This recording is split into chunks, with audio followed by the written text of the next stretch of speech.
Hello everybody. Shravan મહિનો આવે એટલે મહાદેવને આપણે ફૂલ્લી ઓળખવાના છે, કારણ કે જસ્મીના જે આપણને સમજાવશે ને એ સૌથી બેસ્ટ હશે. મારે હવે જસ્મીનાને એ પૂછવું છે કે સોમનાથ અને મલ્લિકાર્જુન એ બે જે જ્યોતિર્લિંગ છે એની સ્ટોરી અમને કહે ને, એ કેવી રીતે પ્રગટ થઈ, એટસેટ્રા એટસેટ્રા. ચાલ જણાવી દે ને પ્લીઝ. સૌરાષ્ટ્રે સોમનાથં ચ શ્રીશૈલ મલ્લિકાર્જુનમ. આજે આપણે આ બે જ્યોતિર્લિંગની વાત કરીએ. સોમનાથ જ્યોતિર્લિંગ એટલે ચંદ્રદેવ જ્યારે એમની 27 પત્નીઓમાંથી સિર્ફ રોહિણીને વધુ ધ્યાન દેતા, રોહિણીને વધુ પ્રેમ કરતા, તો બાકીની જે પત્નીઓ હતી એ દક્ષ પ્રજાપતિને વાત કરે છે.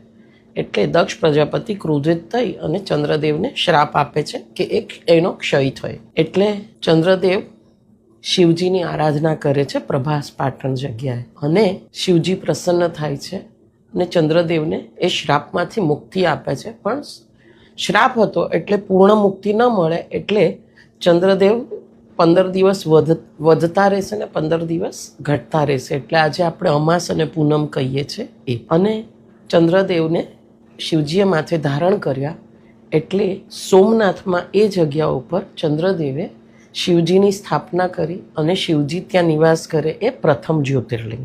મલ્લિકાર્જુન એટલે આંધ્રપ્રદેશમાં શ્રીશૈલમ ત્યાં આગળ આવેલું છે.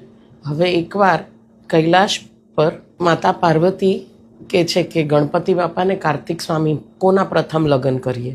એટલે એ લોકોની વચ્ચે હરીફાઈ લાગે છે. ગણપતિ બાપા એમના માતા પિતાની પરિક્રમા કરે છે ને પ્રથમ આવી જાય છે. કાર્તિક સ્વામી પરિક્રમા કરીને પાછા આવે છે તો એમને સમજ પડે છે કે ગણપતિજીના તો લગ્ન થઈ ગયા ગણપતિ બાપાના. એટલે એ નારાજ થઈ અને ક્રોંચ પર્વત ઉપર વયા જાય છે. અને ત્યાં આગળ માતા પાર્વતી અને શિવજી એમને મનાવવા જાય છે, અને એમનું સ્થાન ત્યાં સેકન્ડ જ્યોતિર્લિંગ. મલ્લિકા એટલે માતા પાર્વતી અને અર્જુન એટલે શિવજીનું એક નામ છે. હર હર મહાદેવ.